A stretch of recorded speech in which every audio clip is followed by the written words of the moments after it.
Hi యోస్ catalyst SP ఛానల్లో ఈ రాత్రి వేళ ఈ వెనకాల అటాచ్ చేసిన వీడియో వేస్తుంది. ఎందుకో చెప్పనా, ఏ మనిషి అయినా తన జీవిత భాగస్వామిని సంతోషంగా ఉంచాలి, జీవిత భాగస్వామికి అండగా ఉండాలి, జీవిత భాగస్వామికి ధైర్యం ఇవ్వాలి, జీవిత భాగస్వామికి దేవుడనేవాడు ఉంటే ఇలానే కదా ఉంటాడనిపించాలి.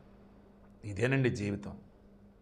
ఈరోజు ప్రేమ అంటే అర్థం తెలియదు, పెళ్లి చేసుకున్నాక బాధ్యతలు తెలియవు, కేవలం ఎవరికి నచ్చిందో వాడు చేయటం. ఆడవాళ్ళు అలాగే తయారైపోయారు అని అందరి దాంట్లో కొందరని. ఆ వీడియో మీకు ఏం కనిపిస్తుందండి? నాకు ఇప్పటికీ టూ వీలర్ మీద డబుల్ ఎవరిని ఎక్కించుకున్నా సరే నాకు ఎందుకు కొంచెం ఇబ్బంది ఉంటుంది. జెంట్స్ అంటే ఓకే, ఆడవాళ్ళు అంటే నా వల్ల కాదు, ఏదో తెలియని ఇబ్బంది, దానివల్ల ఇట్లా ఉండిపోయాను బ్రహ్మచారిగా. లేడీస్ అన్నప్పుడు ఇంట్లో మా మా అమ్మాయినా మా చెల్లి లైక్ వీలైనా సరే నేను ఎంత తొందరగా బండి ఎక్కించుకోలేను. అందుకైతే మా సాయి గడిని వాళ్ళని ఎక్కమని చెప్తాను. అంటే ఇది ఎందుకు చెప్తాను, నా ఎగ్జాంపుల్ ఎందుకు తీసుకున్నానంటే, లైఫ్లో సింగిల్గా ఉండాలని డిసైడ్ అయినప్పుడు మనకు తెలియకుండా మన మెంటాలిటీ మొత్తం అలాగే మారిపోయిందంట. బట్ మనుషులాగా చూడ మానవత్వం ఉంది, అది నాలో ఉండిపోయింది.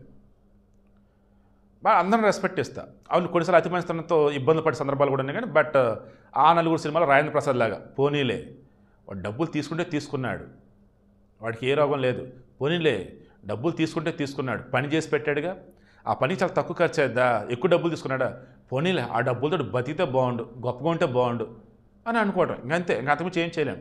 బట్ అలా అని చెప్పేసి మరీ ఓవర్ అయితే దోలు తీరిపోయింది నాకు, కాబట్టి కేర్ఫుల్గానే ఉంటా. ఇప్పుడు ఎంత చెప్తున్నానంటే, ఇది పెళ్ళి కాకుండా ఉంటే నా గురించి, పెళ్ళి అయిన వాళ్ళకంటే వెనకాలదే మళ్ళీ చెప్తున్నా.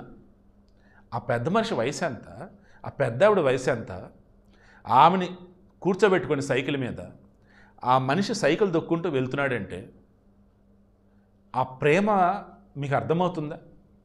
నేను మరలా చెప్తున్నా, ఊర్లో చాలా ఉంటాయి ఇటువంటివి అని ఖచ్చితంగా మీరు అంటారు, కింద కామెంట్ కూడా పెడతారు. నేను మరలా చెప్తున్నా. కేవలం ఈ జనరేషన్కి ప్రేమ అంటే ఏంటో గుర్తు చేయడానికి, పెళ్లి తర్వాత జీవితం ఏంటేంటో చెప్పడానికి, జీవిత భాగస్వామితో ఎలా ఉండాలో చెప్పడానికి ఇటువంటి కొన్ని చాలా రేర్గా నాకు దొరుకుతూ ఉంటాయి. అందుకోసం వీడియో వేస్తున్నాను. మరలా చెప్తున్నాను, మీరు పెళ్ళంటూ చేసుకుంటున్నారు అంటే మీ చివరి శ్వాస వరకు, వారి చివరి శ్వాస వరకు ఒకరికొకరు తోడు, ఒకరికొకరు అండ, ఒకరికొకరు ధైర్యం అండ్ ప్రేమ అంటే ఒకరికొకరు ఇచ్చి పుచ్చుకునేది. ఈ వేలో కనుక మీరు కనుక ఉన్నట్టయితే హ్యాపీగా ఉంటారండి. అసలు ఆలోచన మీకు లేనట్టయితే దయచేసి పెళ్లి చేసుకోకండి.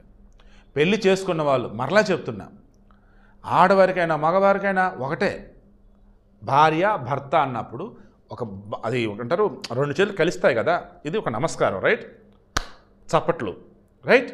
ఇలా చెప్పుకుంటూ పోతే నాకు ఎలా చెప్పాలి అర్థం కాదండి. కలిసి ఉంటే కలదు సుఖం అండ్ అన్నింటికి మించి భర్త భార్యకి సర్వస్వం, భార్య భర్తకి సర్వస్వం. భర్త అంటే భరించేవాడు అంటారు. ఒరే మా మీరు భరించవద్దురా బాబు, ఓకేనా, మీ ఆవిడ మిమ్మల్ని బాధ పెట్టదులే అలా అని చెప్పేసి మీరు భరించబడిన పర్లా బాధ పెట్టకండి. నైట్ టైం ఈ వీడియో ఎందుకు అసలు మీకు అర్థమవుతుందా?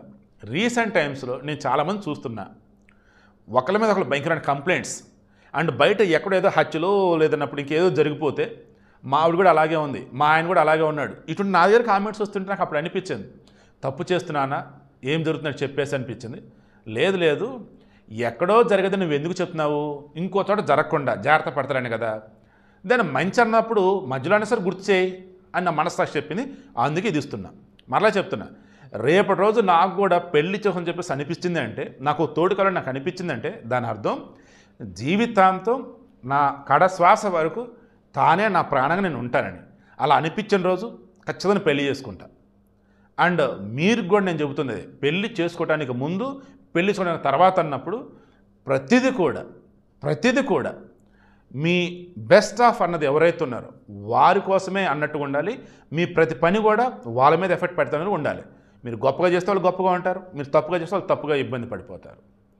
మీ ఇద్దరి తర్వాత మీ పిల్లలు, నేను ఈ విషయాలు చాలా స్వార్థంగానే ఉంటాను. పిల్లలు అన్న వాళ్ళు ఖచ్చితంగా రెస్పాన్సిబిలిటీ కాదనను, కానీ పిల్లల కోసం అన్ని త్యాగాలు చేసుకుంటూ పోతారు, చివరికి వాళ్ళు బాగుంటారు, వీళ్ళు అన్యాయం అయిపోతున్నారు. నేను అందుకే ఇప్పుడున్న జనరేషన్ సంబంధించి నేను ఏమంటానంటే, ఫస్ట్ మీ ఇద్దరు అంతా ఓకే అనుకుంటే అప్పుడు పిల్లల్ని కానండి. ఆ పిల్లలు పుట్టిన తర్వాత మరలా వాళ్ళ విషయం అజాగ్రత్తగా ఉండొద్దు, ప్రతిదీ కేర్ఫుల్గా ఉండండి. ఫ్రీడమ్ ఇవ్వండి, బట్ గాలికి ఎగురుతున్న గాలిపటాన్ని పట్టుకున్న దారంలాగా మీరు ఉండండి. ఇలా చెప్పుకుంటే చాలా ఉన్నాయండి. నేనేదో సరదాగా ఏదో చెప్తే స్టార్ట్ చేసి ఫ్లోలో కొంచెం ఎమోషనల్ లోనైపోయి అన్నీ చెప్పేశాను. చెప్పే కదండి, పెళ్ళి చేసుకున్నామంటే హ్యాపీగా ఉండాలండి.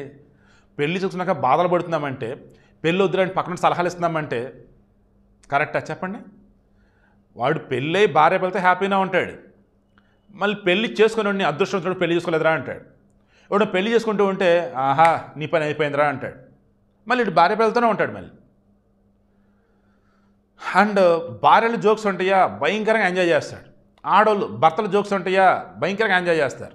వాళ్ళు 3 పిల్లలు బాగానే ఉంటారు, మిగతా వాళ్ళు పిచ్చోళ్ళు చేస్తూ ఉంటారు. ఈ తెలియని అమాయకులు వచ్చేసి అయ్యయ్యో ఇంకేంటి సమాజం పాడైపోయింది అనుకుంటా ఉంటారు. ఎవరి లైఫ్ వాళ్ళు బాగానే ఉంటారు.